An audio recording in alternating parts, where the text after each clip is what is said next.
All right, Shalom. I'm out here once again to preach and to prophesy unto my people, being you so-called Negroes, Latinos, and Native Americans. And according to the Holy Bible, you are the Israelites, okay? And as always, I'm thankful to be able to come out here to preach and to prophesy, because this is a duty. This is our responsibility to make sure that we come out here and forewarn not only our people, but to also be a prophet unto the nations, okay? So before I get into this lesson, as always, I have to give all thanks and praises unto our power, and we should know his name, all right? Yahweh, Bahashem Yahweh Shai, Bahashem Wa'Rakakwadash.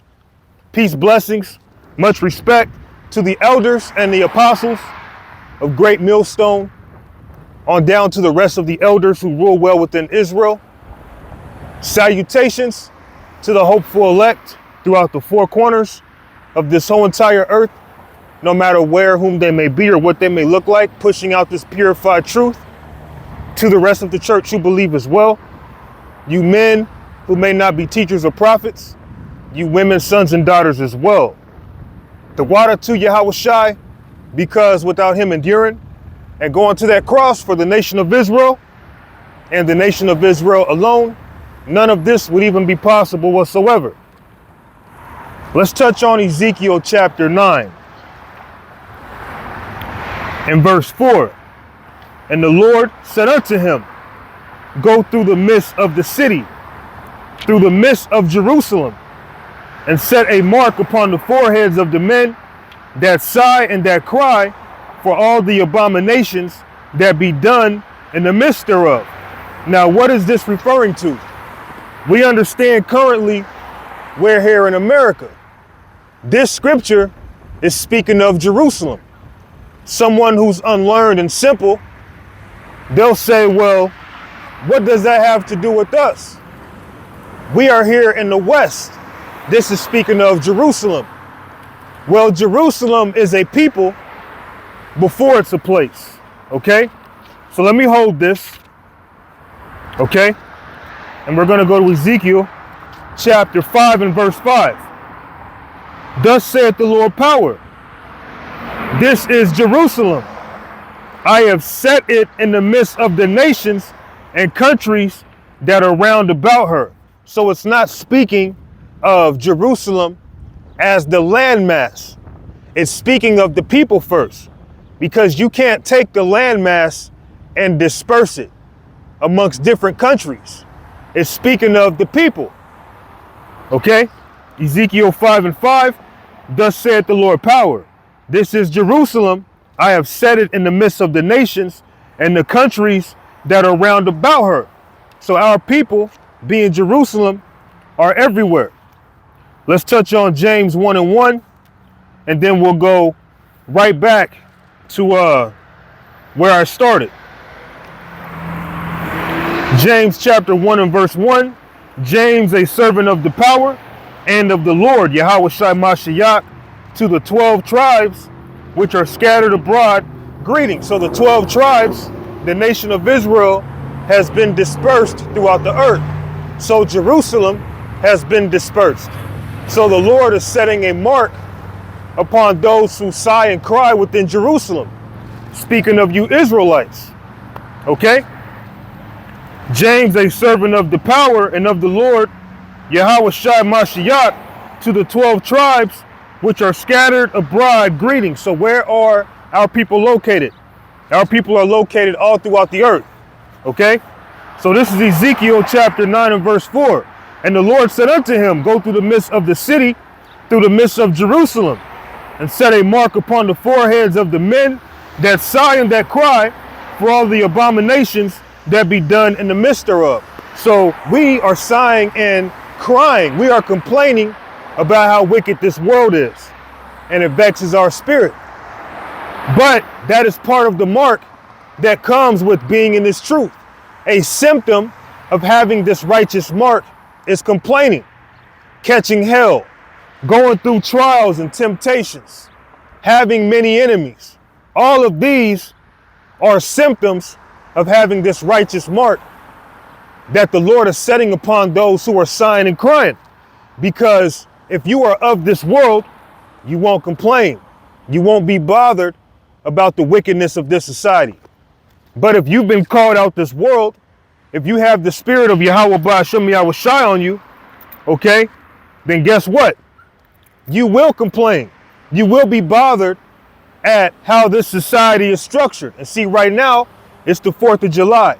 And you'll have a lot of simple Israelites getting shot tonight. You'll have a lot of simple Israelites going to their grave tonight, celebrating this folly, wicked, evil day that has nothing to do with our people. Okay? You so-called Negroes, you piss me off because even as much as you should know better, our people, we were not even free going back to the time of Independence Day. We were still slaves under the 13 colonies. Okay? You Northern Kingdom, you're so silly.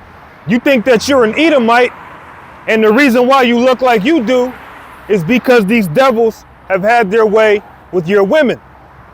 Okay? And because you've become lighter over time and your hair has become more straight, you think you're of Esau Edom. But you Israelites have been deceived. But the men of the Lord, we come out here and we constantly complain and we forewarn you about separating from this society and not partaking and following after the customs of these heathen. But you do it any day. You follow after the ways of your enemies, who you've been scattered amongst. But the elect, the Lord is calling back, and they're waking up from that blind state. And now they're bothered. They're irritated about the wickedness that's set before them. So the fact that we get vexed in the spirit, that's just a symptom of the Lord placing that righteous mark on you, so that when judgment comes, you'll be protected. Okay? And the Lord said unto him, go through the midst of the city, through the midst of Jerusalem, and set a mark upon the foreheads of the men that sigh and that cry for all the abominations that be done in the midst thereof. And that's what the Lord is doing right now. He's setting that mark. Let's go to Romans chapter 14 or 15, verse 4. For whatsoever things were written aforetime were written for our learning, that we through patience and comfort of the scriptures might have hope. So as much as we sigh and cry and we complain, through these scriptures we know that we have hope. That's how we're able to bear the burdens that come upon us, and we're able to keep fighting with all the hell that we're faced with, and we keep on coming out on top because the Lord is a man of war. He is the spirit of a conqueror. And if the Lord is within you, you have the spirit of a conqueror within you. So you're constantly going to endure the affliction set before you. Just like many men before you who were examples of catching hell and then getting through it, and the Lord delivering them. For whatsoever things were written aforetime were written for our learning, that we through patience and comfort of the scriptures might have hope. So you should be comforted in knowing that the Lord is setting a mark upon men who are sighing and complaining, who are vexed in the spirit. So at times you find yourself angry, you're vexed, you're irritated, just know that is a symptom of being in this truth. As much as it sucks, no one wants to walk around, all down and depressed, complaining all the damn time. But you know what? This society is so wicked, it makes it hard for us not to. But on the other end, that's a sign that you are indeed a man of the Lord, because you are complaining about the wickedness that is before you. Okay? For whatsoever things were written aforetime were written for our learning, that we through patience and comfort of the scriptures might have hope. So we have expectations. And us being in this truth, we should definitely want what's been promised unto us. Okay? Hey, what's up? How you doing? Oh, you've grown up. I haven't seen you since I was young. I'm great. How are you? I just work and I do this. Take it easy. All right. So through the spirit and power of Yahweh Ba'Shem Yahushai, he gives us these scriptures that we might have hope. And through our hope, we have expectations and we want what's promised unto us. Okay? My old crush, my childhood crush just drove by. And it's spiritual because her name was Rachel. Okay? This woman, well, she's a woman now, but this female back in the days, man, I used to have a huge crush for her, man. I would have worked for her for 10 years to get that woman.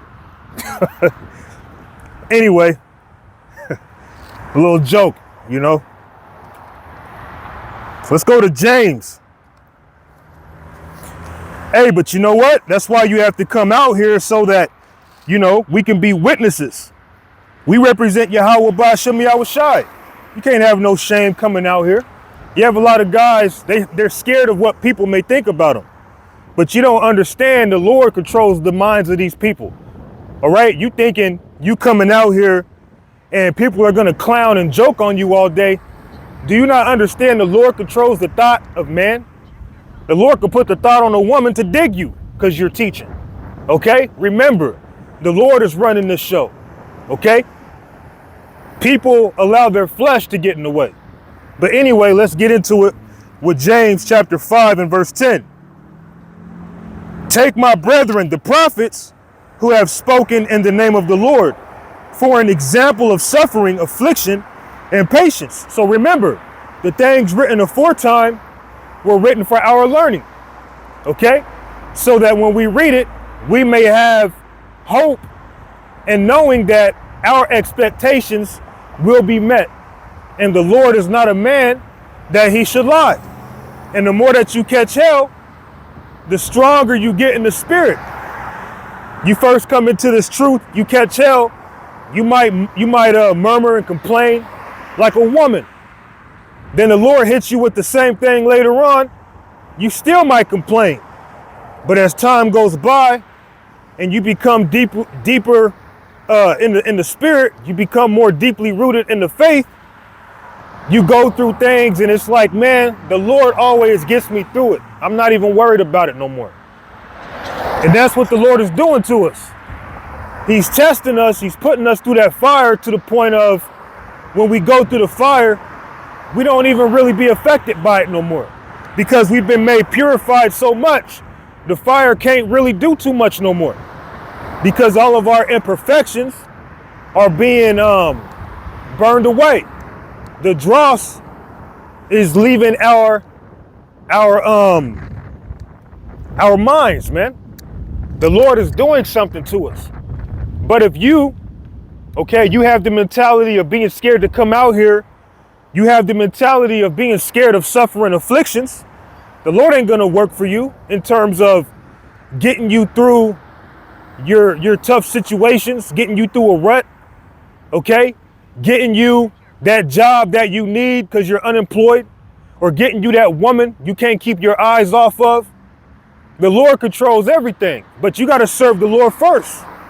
But a lot of our people, they don't want to catch that hell, and they don't want to consider the great examples before us of all the men who have been through temptations and trials, and the Lord came through for them every time. You have to remember these things, okay?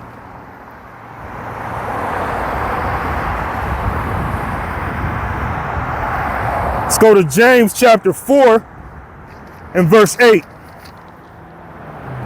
Draw nigh to the power, and he will draw nigh to you. Cleanse your hands, ye sinners, and purify your hearts, ye double-minded. And you can't be double-minded in this truth. Let me hold that, and we'll come back to it. We'll stay in James, but we'll jump back to James chapter 1 and verse 8. A double-minded man is unstable in all his ways, and the Lord is not going to fight for a man who's unstable. One thing about this truth, this ministry, It stabilizes you.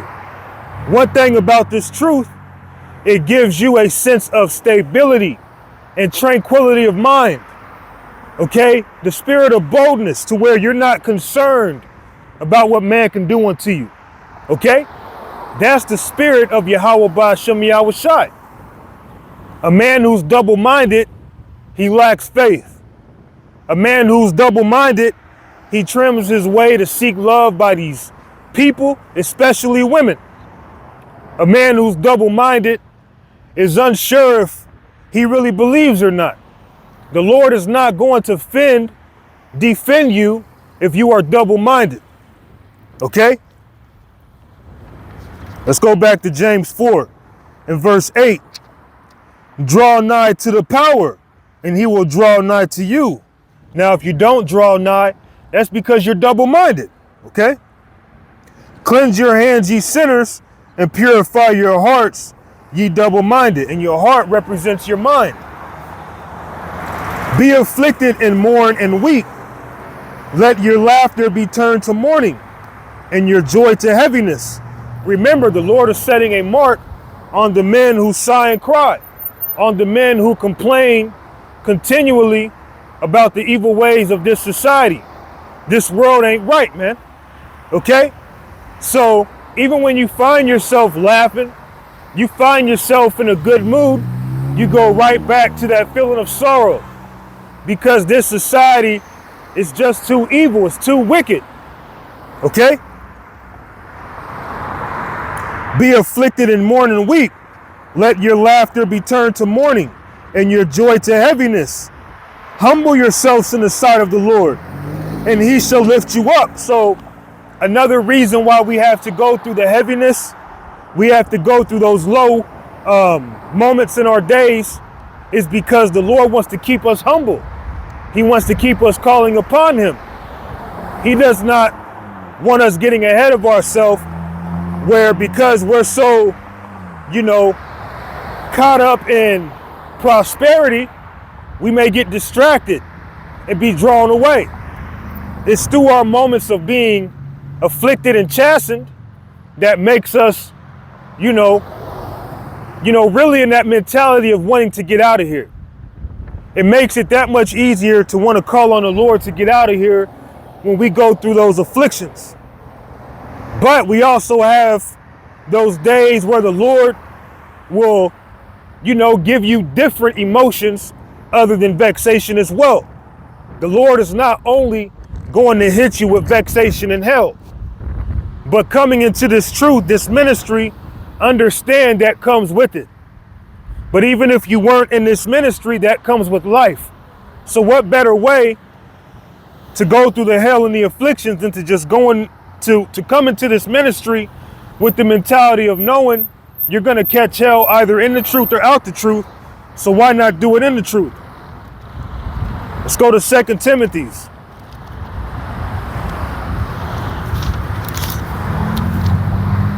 Second Timothy's chapter 3 and verse 12. Yea, and all that will live godly and Mashiach Yahweh Shai shall suffer persecution. It's just a part of the deal. You come into this ministry and you serve Yahweh Ba'Shem Yahweh Shai, guess what? You're going to catch hell and you're going to go through afflictions. People may look at you a certain kind of way, but you can't get caught up in that, man. The Lord is only dealing with his elect. The elect are going to repent. The elect are going to live godly. The elect are going to catch hell in righteousness. The rest of you people, you're going to catch hell, but it's going to be in vain. There's no reward for it. At least our catching hell is kind of like, working out. You put your body through, a lot of rigorous activity, but there is a benefit that comes with it.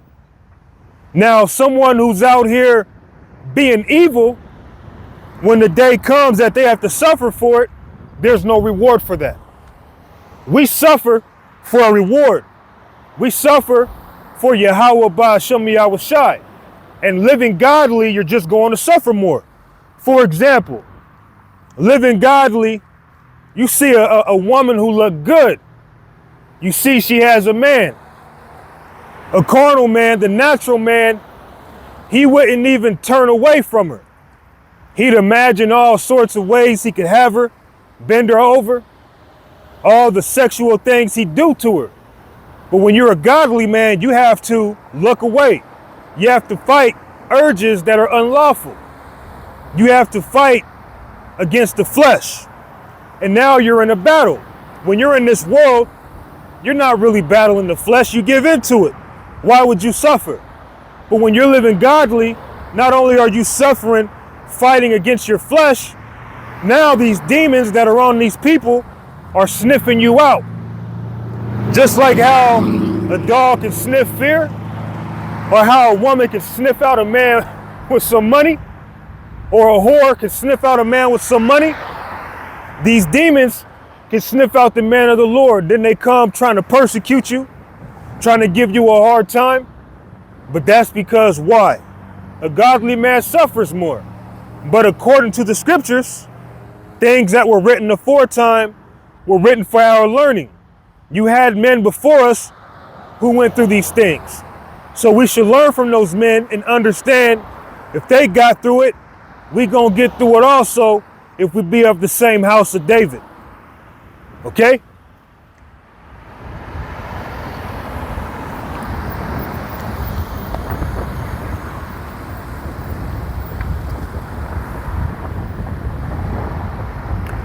Second Timothy chapter 3 and verse 10. But thou hast fully known my doctrine, manner of life, purpose, faith, long suffering, charity, patience, persecutions, afflictions, which came unto me at Antioch, at Iconium, at Lystra, were persecutions I endured. But out of them all, the Lord delivered me. So we should have that mentality of knowing if the Lord can deliver other righteous men before us, why wouldn't he deliver us? He's done it to many great men. No man of the Lord has ever served the Lord and has been deceived and has been played, so to speak. The Lord always comes through with what he's going to say. And the Lord is visiting the earth in which he made right now. So with all the hail and the afflictions that we catch,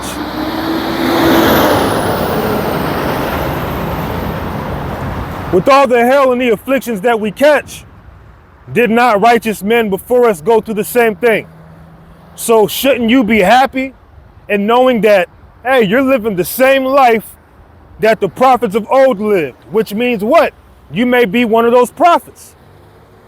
But if you weren't going through, the afflictions, the persecutions, you weren't walking the same path as righteous men before you, you're obviously not those men. We all come back into our lot. Okay? All the Lord's enemies are back here today, and they're still the Lord's enemies. All the Lord's friends are back here today, and they're still the Lord's friends. Okay? And the Lord's friends are they who do his will. Okay? So, Yahweh Ba'ashem Yahushai has delivered many righteous men before us through all their persecutions and afflictions. So why should we worry? We should be learning from those before us. Persecutions, afflictions, which came to me at Antioch, at Iconium, at Lystra. What persecutions I endured, but out of them all the Lord delivered me. Yea, and all that will live godly in Mashiach Yahushai shall suffer persecution.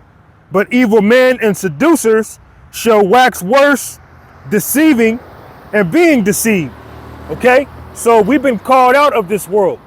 While everyone else is in darkness, they're going about deceiving and being deceived because why? They're in darkness. They're in gross darkness. And the words of Yahweh Ba'ashem Yahushai is not in them. Isaiah chapter 8 and verse 20. To the law and to the testimony, If they speak not according to this word, it is because there is no light in them. So if they don't speak according to the Bible, that's because this word, this light is not in them. That's why they're in darkness. But the Lord has called us out of the dark to come into his glorious light. And now that we've been illuminated, we're telling you about the greatness of this marvelous light. But the majority of our people, they'll follow behind Satan because in their eyes, he's their marvelous light. Let's touch on 2 Corinthians chapter 4 and verse 3. But if our gospel be hid, it is hid to them that are lost. Why are they lost? Because there is no light in them. This word is not in them because they're lost. Okay? If you had a dark room and you had a possession that was lost, let's say it was lost under your bed. If you turned on your light, it's still in darkness because it's being overshadowed by the bed. It's being blocked. Well, there's a spiritual block on the majority of our people. So when this light shines upon them, it creates a shade around them to where they can't receive this word. They can't receive the light because it's not for them. Okay? Because they've been blocked by Yahweh Ba'ashem Yahweh Shai to follow after the devil. But if our gospel be hid, it is hid to them that are lost, in whom the God of this world hath blinded the minds of them which believe not, lest the light of the glorious gospel of Mashiach, who is the image of the power, should shine unto them. So who is the God of this world? Let's touch on the book of Job, which I'm sure as many times as brothers go into these scriptures over and over again. Another thing about being in the spirit of Yahweh Ba'ashem Yahweh Shai, it never gets old. Just like with me in music, if there's a song that I like, I can listen to it all the time. It never gets old. This truth is that beautiful song that should never get old. You have certain men, they have that mentality of, oh, well, I bring that out all the time. I ain't going to bring it out. Why not? It's about bringing out the word, okay?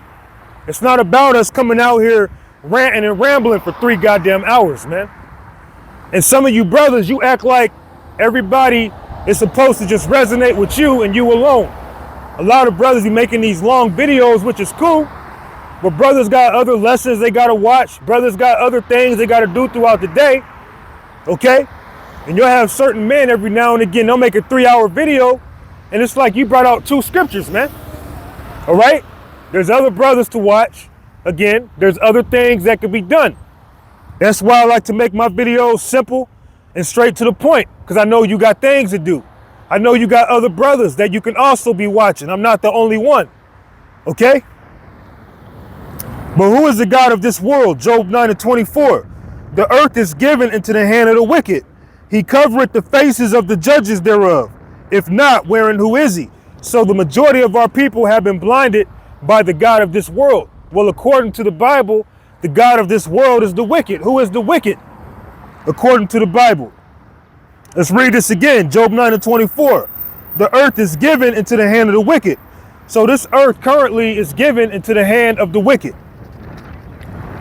He covereth the faces of the judges thereof. If not, wherein who is he? And a lot of our people will say the so-called white man, Esau Edom, is not the wicked.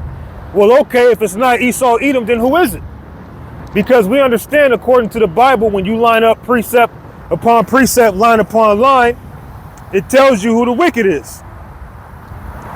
This is Isaiah chapter 28 and verse 9. Whom shall he teach knowledge? And whom shall he make to understand doctrine? Them that are weaned from the milk and drawn from the breast. For precept must be upon precept, precept upon precept, line upon line, line upon line. Here a little and there a little. So we jump around in the scriptures to teach the Bible to you. If you're unlearned, or if you're a scoffer, if you're an idiot, you'll say that, oh, we're doing Hebrew hopscotch, or we're jumping around because we're trying to omit something. We're not omitting anything. We're teaching the word the correct way. We're breaking down the scriptures the way it's meant to be broken down. This isn't some novel. This isn't some comic book. Okay? This Bible is full of dark mysteries. It's a puzzle that the elect of the nation of Israel have been given the mysteries to solve. Because why? The Spirit is within them, that when men teach them, they can receive it, that they may teach others. Because they've been ordained and predestined to receive this word. So according to the Bible, going precept upon precept, line upon line, who is the wicked? Okay?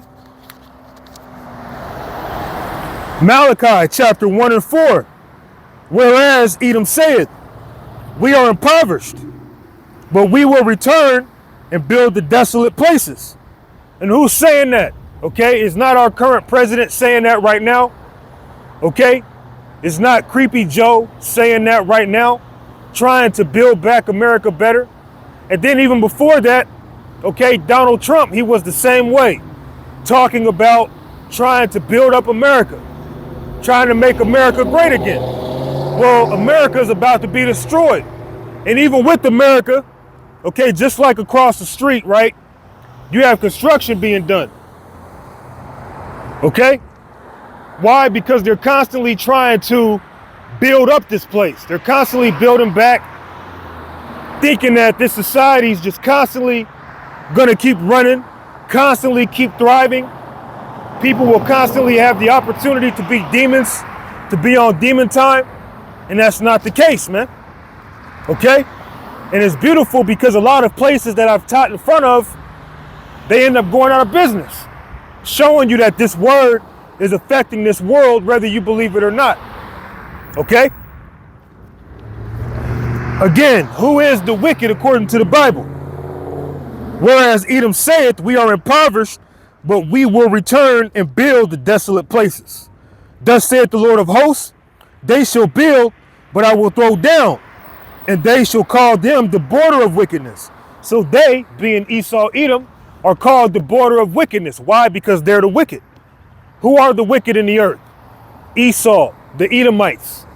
And as much as they try to build up in this society, America's still going to be destroyed 144,000%. Okay?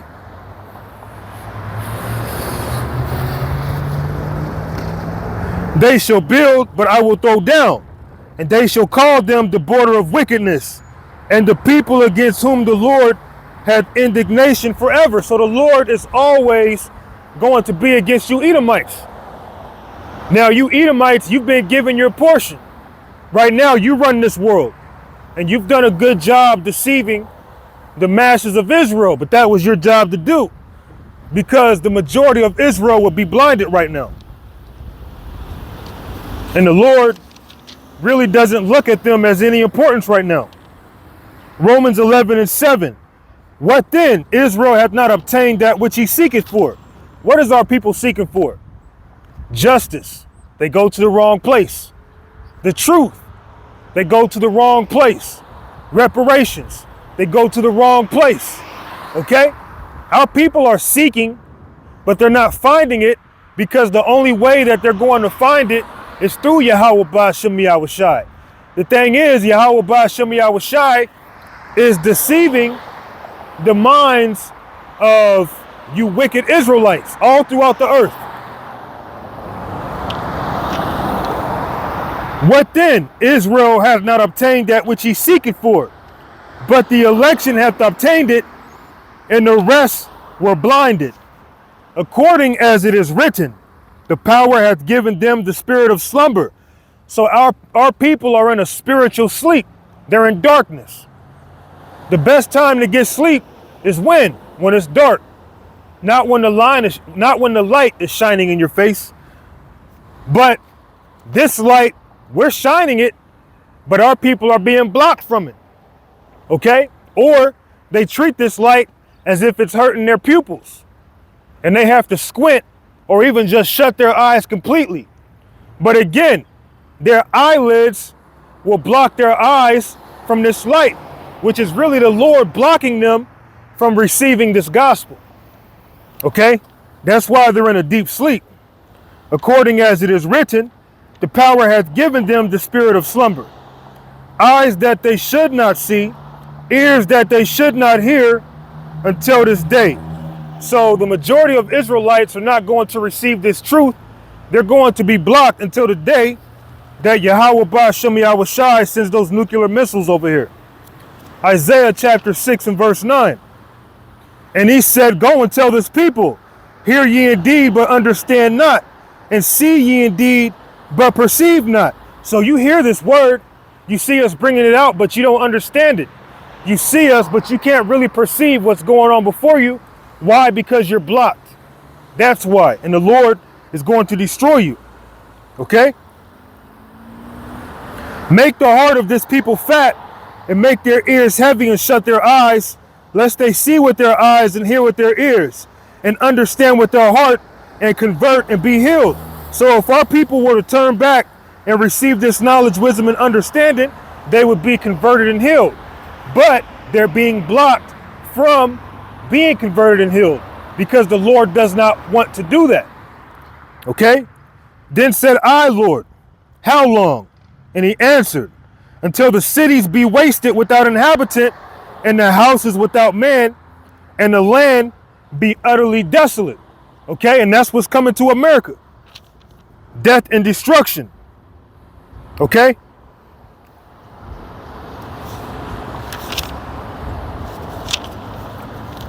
Let's go to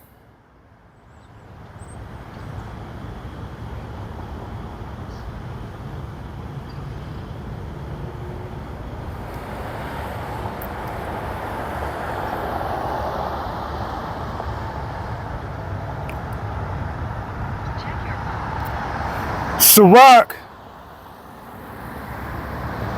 This is the book of Sirach, also known as the book of Ecclesiasticus, chapter 2 and verse 1. My son, if thou come to serve the Lord, prepare thy soul for temptation. Set thy heart aright and constantly endure, and make not haste in time of trouble. So we constantly are being tested. Okay?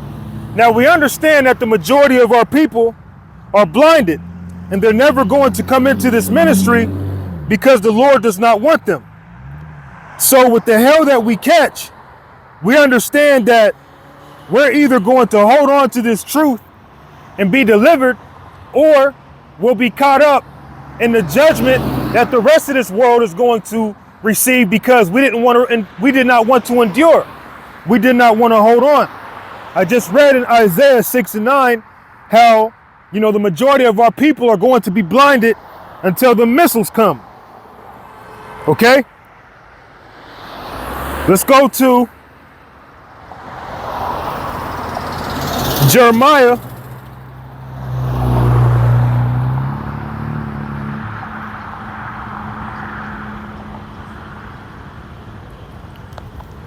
This is the book of Jeremiah, chapter 16 and verse 16. Behold, I will send for many fishers, saith the Lord, and they shall fish them. And after will I send for many hunters, and they shall hunt them from every mountain and from every hill out of the holes of the rock. So right now the Lord is causing us to come out here in the spirit of boldness to preach and prophesy. But most people within our nation do not consider, because again, they're being blocked, and they are going to be blocked ultimately until the day that the Lord removes them from the earth, or the day that the missiles fall and the Lord melts them. Okay? But if you're not meant to receive this word, it will never happen. Okay? That's why it's not our job to pull you by the ear to get you to receive the knowledge. We're just out here to cast the word out, and we're fishing. Someone who's fishing, if they don't catch any fish, do they get angry and throw the fishing rod and say, you know what, fuck it, I'm just gonna jump in the pool or jump in the ocean and catch the fish by hand? We're gonna force these fish tonight. No, you gotta be patient. If you don't catch no fish, you don't catch no fish. But you don't force it either. If anything, that's gonna scare the fish away even more so, and you look like an idiot. All right? Just grab the rod, cast the net, do all the requirements, nothing more, nothing less. Behold, I will send for many fishers, saith the Lord, and they shall fish them. And after will I send for many hunters, and they shall hunt them from every mountain and from every hill out of the holes of the rocks. Okay, and that includes some of you wicked, evil Israelites who are down with eat. You might think you're special because you might be hidden, you might be ducked off in some underground secret silo somewhere, thinking you're going to make it through them nuclear missiles just to get that iron door kicked in by some men with spiritual super bodies ready to put you to death and then put your friends, your heathens amongst you in slavery. Okay? That's what's coming, man. But right now we cast the word out for the elect and for the elect only. Okay? For those of you outside of that, it's not for you. Okay?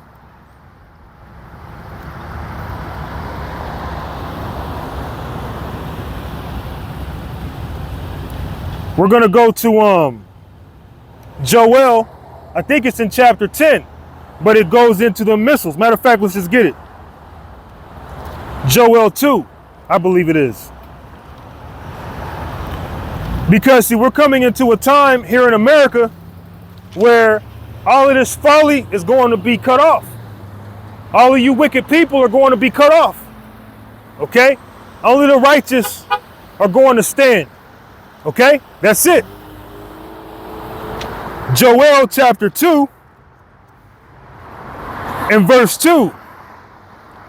A day of darkness and gloominess, a day of clouds and of thick darkness. As the morning spread upon the mountains, a great people and a strong, there hath not been ever the like, neither shall there be any more after it, even to the years of many generations. A fire devoureth before them, and behind them a flame burneth.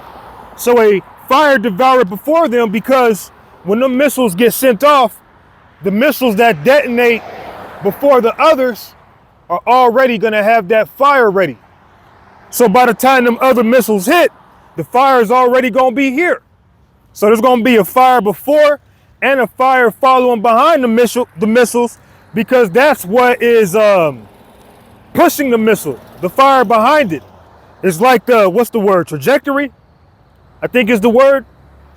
You know, don't quote me for that, but there's going to be a lot of missiles being shot off, a lot of missiles being detonated. So there's going to be fire on top of more fire. Okay?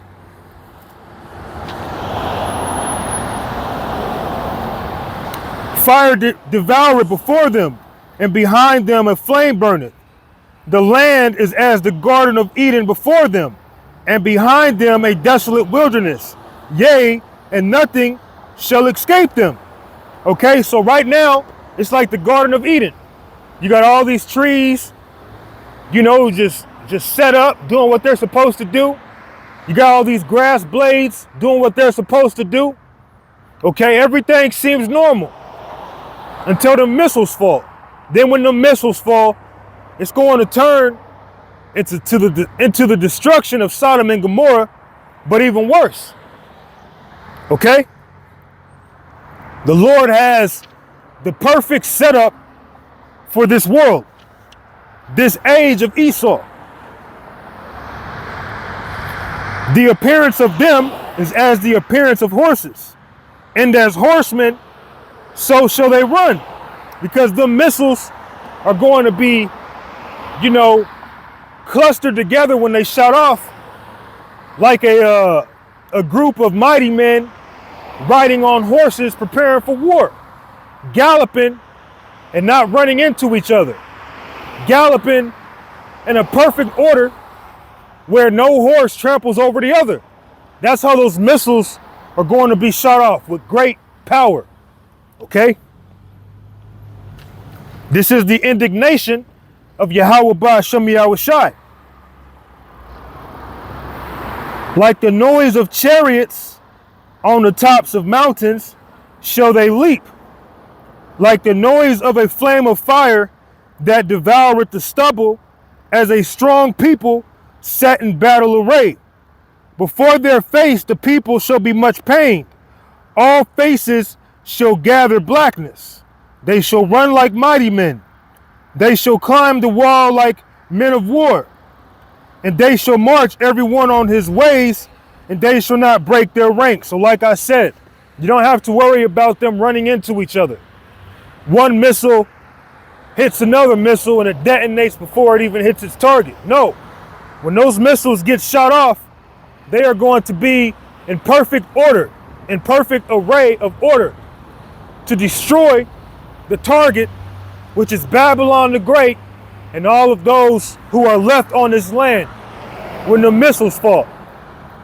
And you can't turn that back because it's already wrote for this place that America will be destroyed. Okay?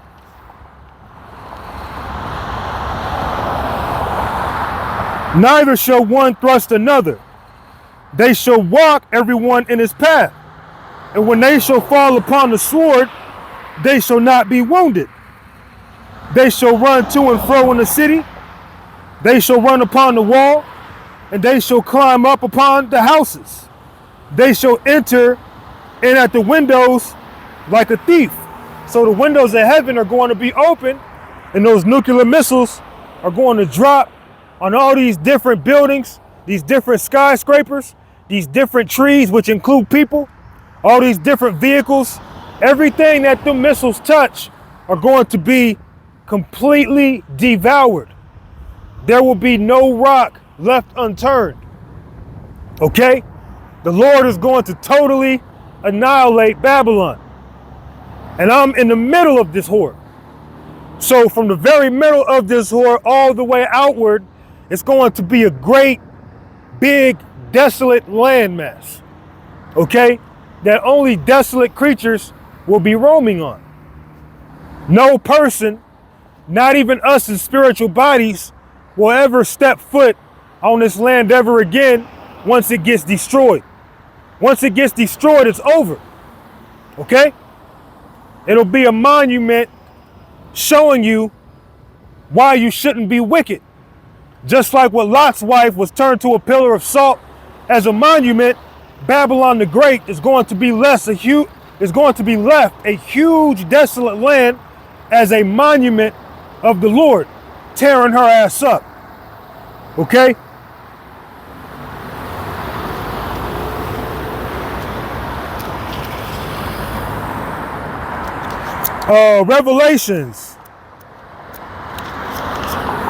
Revelations chapter 2 and verse 11. He that hath an ear, let him hear what the Spirit saith unto the churches. He that overcometh shall not be hurt by the second death. And what's that second death? That's speaking of that lake of fire. We are not trying to get caught up in that lake of fire. I don't. I had a dream about it one time of being in a chariot, and before my eyes was a huge lake of fire. As far as my eyes could see, all I could see was fire. I couldn't see nothing else but fire. Okay?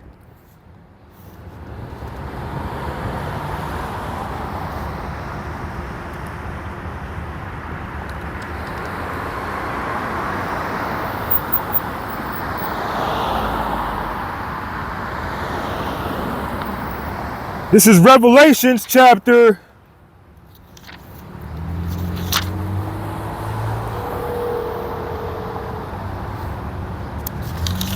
I can't find it. It's all good.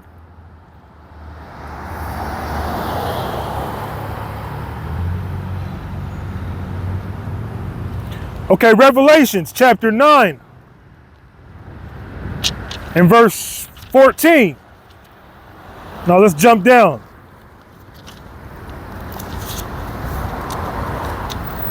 Revelations chapter 9 and verse 16. And the number of the army of the horsemen were 200,000. And I heard the number of them. And what are the horsemen speaking of? I just read to you in Joel about the horsemen. is speaking of the nuclear missiles, man. The iron arrows of death, okay? And whether you believe it or not, it's coming. And thus I saw the horses and the vision, and them that sat on them, having breastplates of fire, and of jacinth and brimstone, and the heads of the horses were as the heads of lions, and out of their mouths issued fire and smoke and brimstone. So just like a lion, what does a lion do? It devours its prey. The missiles are also going to devour just like a lion. When you devour something, you could either set it on fire or you eat it. Okay, you could devour something by eating it. In this case, Babylon is going to be devoured by fire, devoured by nuclear missiles, by 200 million nuclear missiles. And you'll say, oh, that's far out. You don't know the Lord. You don't know how angry the Lord is. And that shows you, a lot of you Israelites don't believe in the scriptures. You think the Lord is capped off at a certain level. Like there are certain things that's just impossible for him to do, or too far out for him to do, or he can't get that angry. He's not that mad. No, he's that mad to where he's going to send off 200 million missiles, regardless of how they come. And in some cases, one missile may have 10 to 14 warheads on it. So one missile can be likened to 13 missiles by itself. The Lord knows what he's talking about.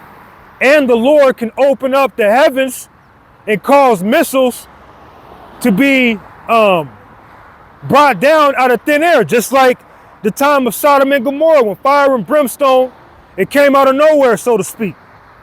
The Lord can do that with missiles to cause more fire. But we understand the Lord ain't playing around.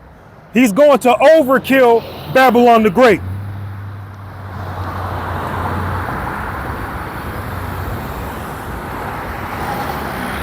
By these three was the third part of men killed, by the fire and by the smoke and by the brimstone which issued out of their mouth. You're going to have Edomites in that.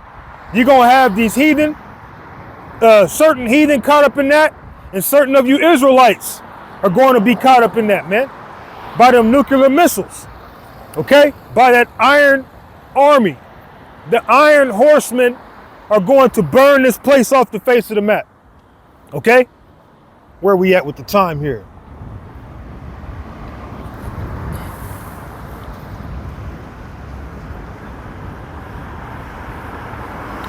Revelations, chapter 20. I left my water in the car. My throat's kind of dry, but I'll be wrapping it up soon anyway. So Revelations chapter 20 and verse 15. And whosoever was not found written in the book of life was cast into the lake of fire. That lake of fire is going to be caused by the iron horsemen. The nuclear missiles are going to totally set America on fire. From New York City all the way to California. It's going to be one giant lake of fire. Just like when you see the ocean, if you're in the middle of the ocean and you don't see no land, all you see is water, that's what it's going to look like here in America. You will see nothing but fire. And again, in my dream, I was at a doorway in a chariot in the sky, ascended over the fire, and as far as my eyes could see, everything was on fire. The sky was pitch black.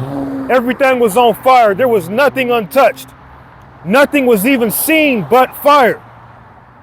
You know how some movies will show you where a city will be on fire, but it will show the building actually burning to where you can still see it's a building? Well, in my dream, the fire was so tall that all you could see was fire. There was nothing that you could see but fire in my dream.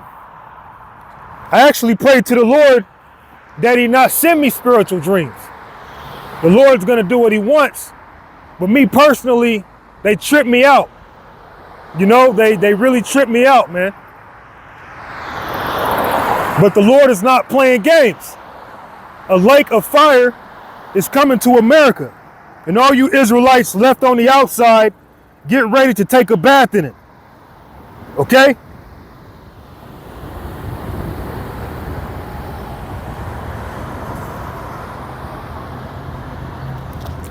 Second Ezra,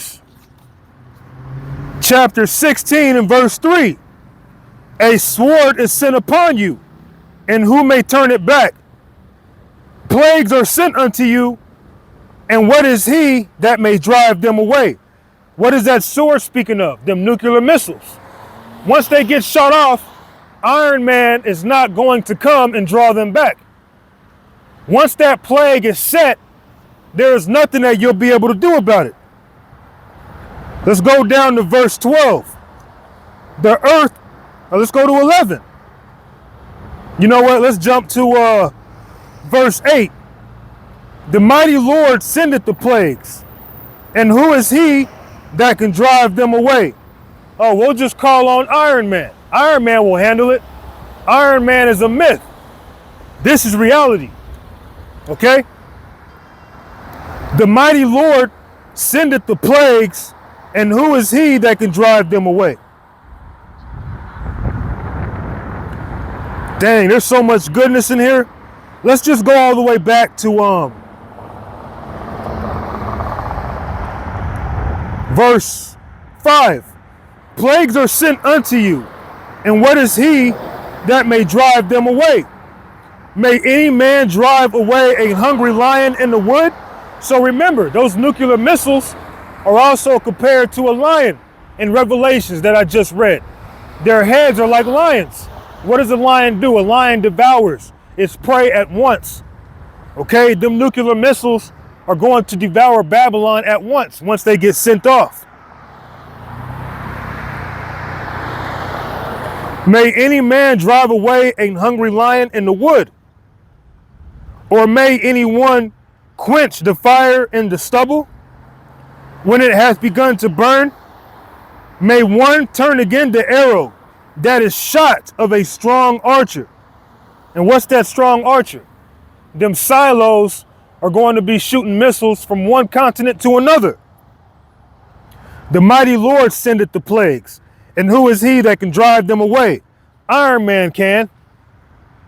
A fire shall go forth from his wrath, and who is he that may quench it? Superman can. He shall cast lightnings, and who shall not fear? He shall thunder, and who shall not be afraid? I know who won't be afraid. Thanos. All those are fictional characters. Yahweh Ba'Shem Yahushai is real. Nobody has the power to draw back that judgment.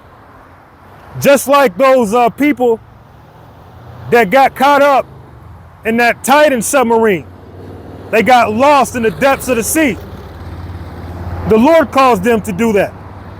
The Lord put it in their minds to walk into their own coffin. And then guess what? After they went so deep into the depths of the sea, it exploded. Or excuse me, it imploded. It exploded in reverse. Which goes to show you that if only 5% of the earth has been discovered, what kind of creatures does the Lord have for you people?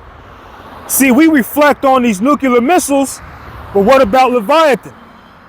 Leviathan, the scriptures tell you that Leviathan skin is so thick, nothing can pierce it.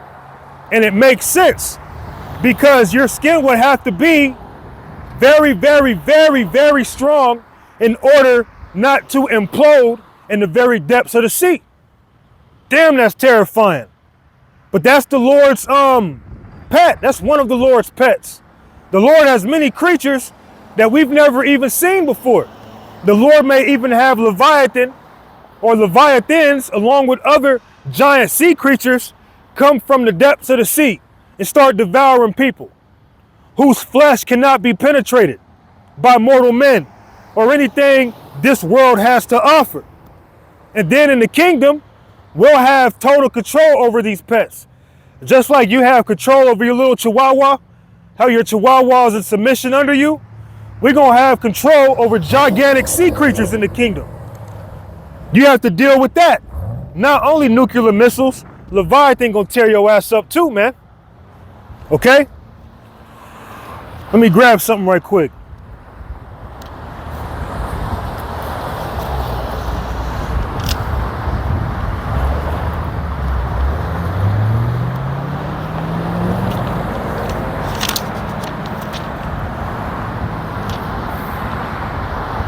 This is Job chapter 40.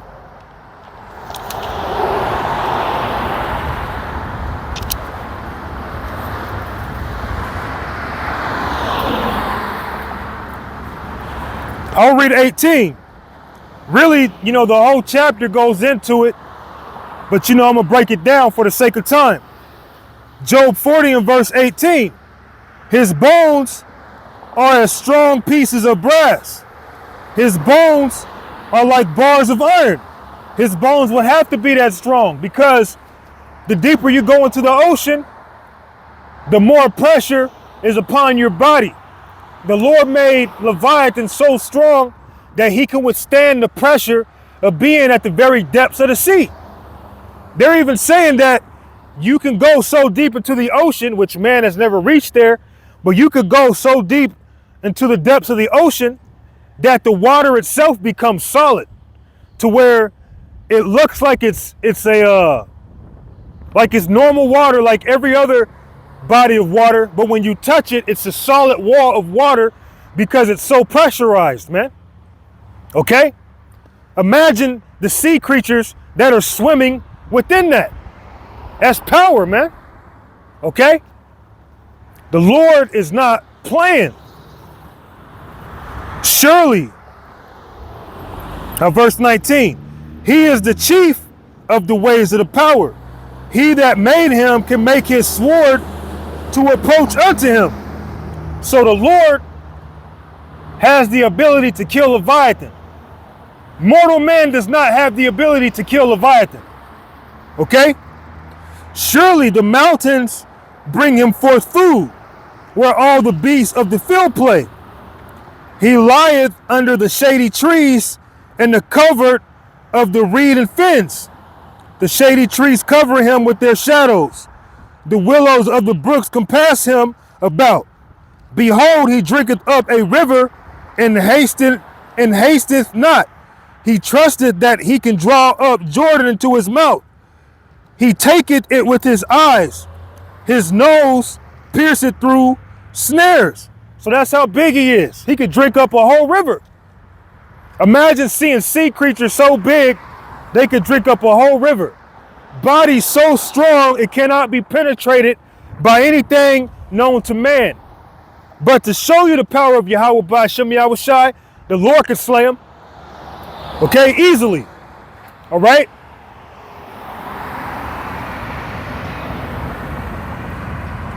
Yeah, I'm going to go ahead and wrap it up there.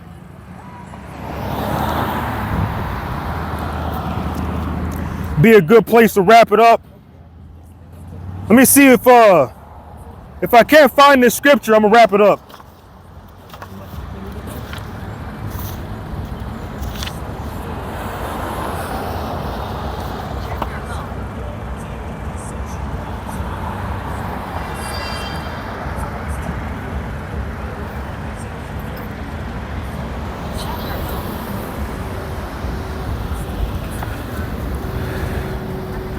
This is Sirach chapter 38.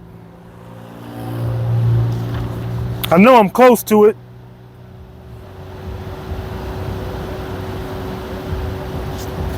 This is Sirach 39 and verse 28.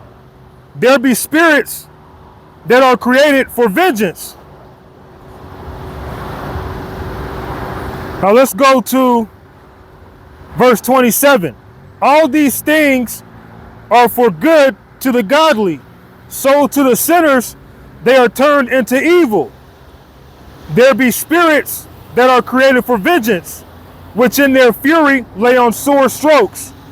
Their force and appease the wrath of him that made them. Fire and hell and famine and death, all these were created for vengeance. Teeth of wild beasts and scorpions, serpents, and the sword, punishing the wicked to destruction. So the teeth of wild beasts, that's meant for you wicked people. The Lord has vengeful spirits, whether it be in the form of a man, in the form of a creature you've never seen before, in the form of a creature you have seen before, whether it be a lion, a tiger, an elephant. The Lord could put a vengeful spirit on any of his creation to do his bidding. How is that not a man you should fear? So all you Israelites who are playing with the Lord, just know that your day is coming. All we need to do, those of us who believe, is keep fighting, keep believing, keep that sense of integrity, and know that we're not doing this for nothing. We're not doing this for naught. So I'm going to go on ahead and wrap it up right there. I'm grateful to be able to come out here once again to preach and to prophesy unto my people. So as always, I'm going to go on ahead and give all thanks and praises unto our power, the power of Israel, not the power of any other nation. Yahweh, Ba'ashem Yahweh Shai, Ba'ashem Warakwadash. Until my next lesson, Lord willing, it was simple and it was edifying. Shalom.